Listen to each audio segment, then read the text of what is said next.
میرے محبوب پیغمبر علیہ الصلوۃ والسلام ایک غزوہ دے اندروں واپس آ رہے سن تے راستے دے اندر میرے پیغمبر نے چند لوگاں دے کول قیام کیتا تے میرے محبوب پیغمبر علیہ الصلوۃ والسلام انہاں دے کول آ کر کے کھڑے ہو گئے. آقا فرماندے نے تسی کون ہو؟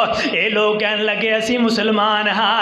تے میرے محبوب پیغمبر علیہ الصلوۃ والسلام انہاں دے نال حال حوال کرن لگ گئے.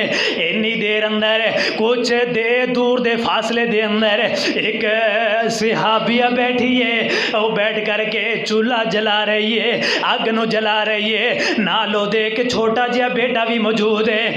جدوں آگ جناب والا زیادہ سلگن لگ گئی، اگ زیادہ ہو گئی تے اٹھ کر کے اپنے بیٹے نو اٹھایا، اپنے بیٹے نو اٹھا کر کے میرے پیغمبر دی خدمت دے اندر یہ عورت حاضر ہوندی ہے. کہنے لگی یا رسول اللہ تسی اللہ دے رسول ہو؟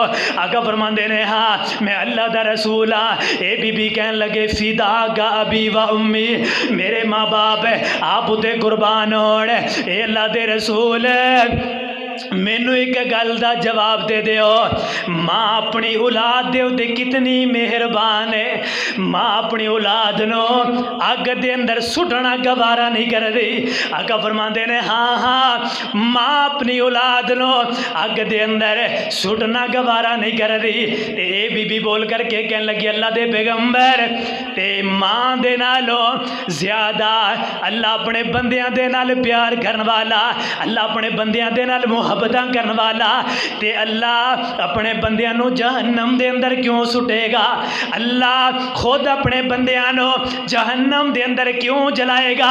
میرے پیغمبر دیاں اکھاں دے اندر آنسو آ گئے. آقا زاروں کی تار رون لگ گئے، روئی جا رہے نے روئی جا رہے نے. آقا فرماندے نے بی بی کیڑی گل کیتی ہے؟ ہاں ہاں اللہ انہاں لوگاں نو جہنم دے اندر نہیں جلائے گا، انہاں لوگاں نو جہنم اندر نہیں سٹیا جائے گا جڑے لوگ اللہ دے کولو ڈرن والے، جڑے لوگ متقی تے پرہیزگار ہون گے. اللہ تے انہاں لوگاں نو جہنم دا ایندھن بنائے گا، جہنم دا بالن بنائے گا، جہنم دے اندر انہاں لوگاں نو سٹے گا جنہاں نے اللہ اور دے رسول دیاں نافرمانیاں کیتیاں ہون گیاں، اللہ نو نہ منیا ہوئے گا، اللہ دے نال شرک کیتا ہوئے گا، اللہ دے نال کسی ہور نو پکاریا ہوئے گا، اللہ دیاں عبادتاں نہیں سن کیتیاں ہون گیاں. فرمایا انہاں لوگاں نو اللہ جہنم دے اندر گرائے